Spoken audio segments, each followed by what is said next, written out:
The Pittsburgh Steelers lost in the wild card round to the Kansas City Chiefs with a score of 42-21.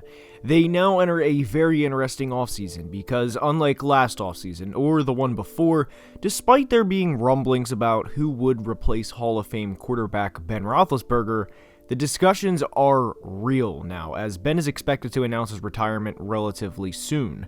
Mason Rudolph and Dwayne Haskins were Ben's backups this past year, but I would not expect either of these guys to lead the Steelers in 2022 and much less beyond that.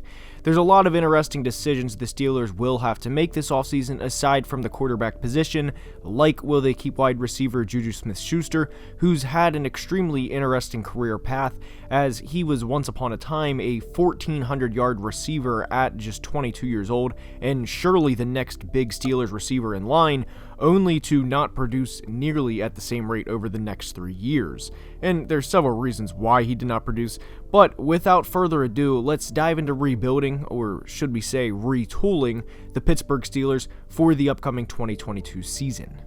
Now, the Steelers are in an interesting situation, not just because they had a franchise legend retire, or since it hasn't been announced yet, it is expected to because of the last game in Heinz Field on Monday night, and everyone's saying that, Patrick Mahomes got to play against Ben in his last game, and Andy Reid got to coach against Ben in his last game, everything else surrounding Ben. There were, of course, some Yinzers that wanted Ben to retire last year, but hypothetically, if he did, who would have been a better option this past year than he was? In his final 2 years, whether you were sick of him or not, the Steelers had back-to-back postseason appearances and one division title. And when I feel like with the quarterback, Mason Rudolph is not the next guy, and he is not the guy that will succeed Ben. He has 16 touchdown passes to 11 interceptions and will be 27 years old when the season starts. The problem with the Steelers is they have a roster that I'd like to think is honestly good, as back-to-back postseason appearances do not happen by accident. They need a guy to come in and right the ship from the quarterback position, and having said that, that makes them a prime candidate for an Aaron Rodgers, Russell Wilson, and to a lesser extent Derek Carr. Russ was recently quoted that he will, quote, explore his options, end quote, this offseason. The Steelers really aren't that far away from being Super Bowl contenders. However, their timeline to do so is admittedly a lot shorter than other teams. Joe Hayden will certainly be a point discussion, as he is an 11-year vet and wants a long-term extension, and the Steelers are rightfully so cautious to give him a long-term extension. With no solution at quarterback, and with veterans like Cameron Hayward, who had a terrific year this past year, and of course the soon-to-be-named Defensive Player of the Year in TJ Watt, this is by every definition a team in win-now mode. What benefits the Steelers is they have a considerable amount of cap room, and according to ProFootballNetwork.com, they have the 10th most in the NFL. To be truthful, and in a free agent class that's not terrific, this is where I expect the Steelers to have a lot of that said cap space taken up in a quarterback trade. General Manager Kevin Colbert is expected to step down after the 2022 NFL Draft, and like we saw with a former rival GM in Ozzie Newsome of the Ravens, his final first-round pick was Lamar Jackson, who is now a former league MVP. Having said that, I expect Colbert to make some sort of lasting impression with the franchise, as in one big final splash move.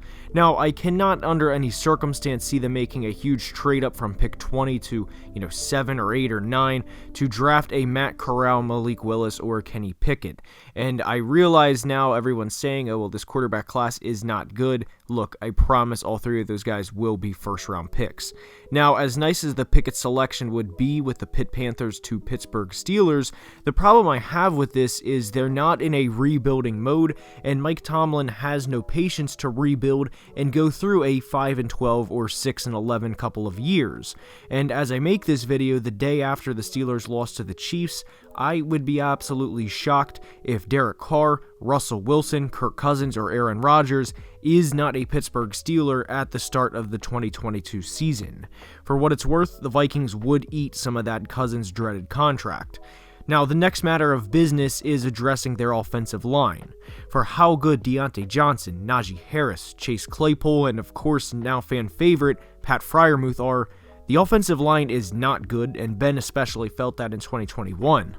Najee specifically had a good year as he had 1,200 yards rushing, but he had 8 games under 50 yards rushing and had 7 games averaging under 2.9 yards per carry.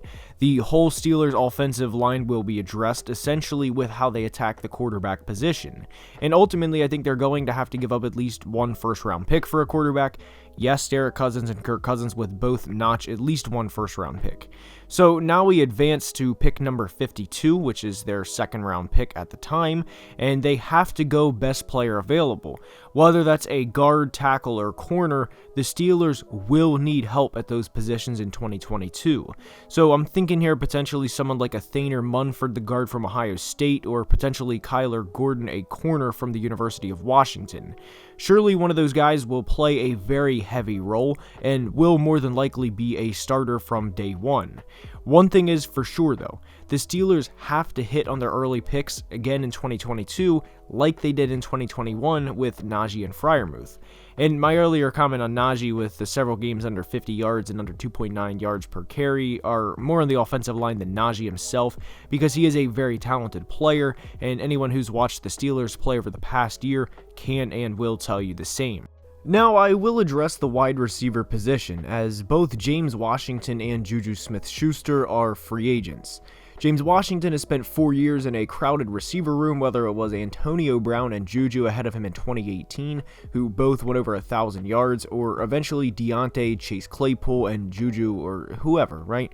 Well, James isn't a bad NFL receiver, and the fact of the matter is you only get one shot at an NFL dream, and I don't think Washington will ever be a 100-catch, 1,300-yard receiver ever, but I do think he can be used a lot more than he has been in 3 of his 4 years in Pittsburgh. He had a 44-catch, 735-yard year in 2019, and that was with a combination of his former college quarterback Mason Rudolph and Duck Hodges at quarterback. Now imagine what James could do if he was in an offense that wanted to utilize him and an NFL caliber or an NFL average quarterback. James knows being a 4th receiver in Pittsburgh, and with Najee and Pat also getting the ball, he won't ever be the guy. So that being said, I expect Washington to leave.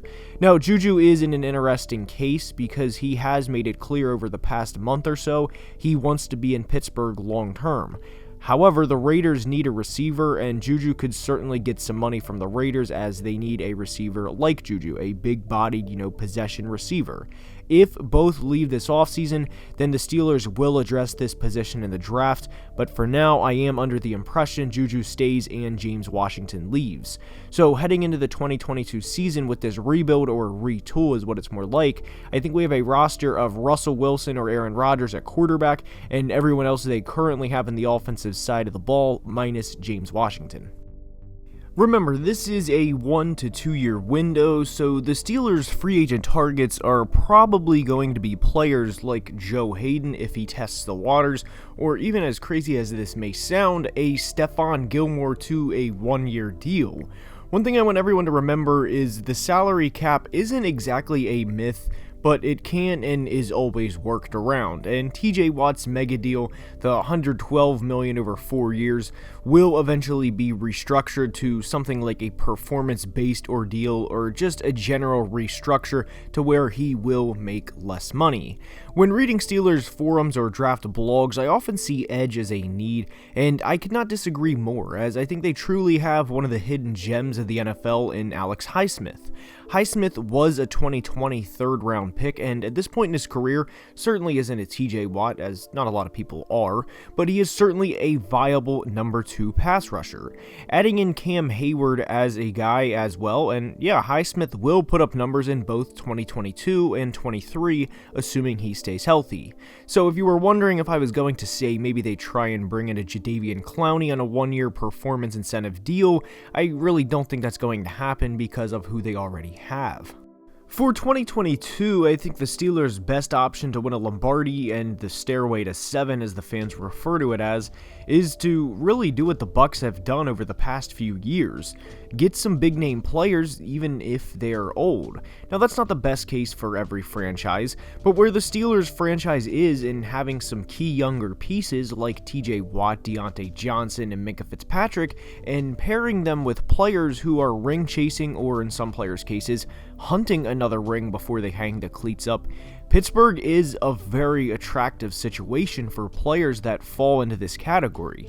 No matter what, they have to get Aaron or Russ and get a veteran or even 2 veteran corners in free agency, have them teach the young guys the tools of the trade, and if possible, if they can squeeze 1 veteran offensive lineman in free agency, well, that would go a long way in helping the Steelers get that 7th title.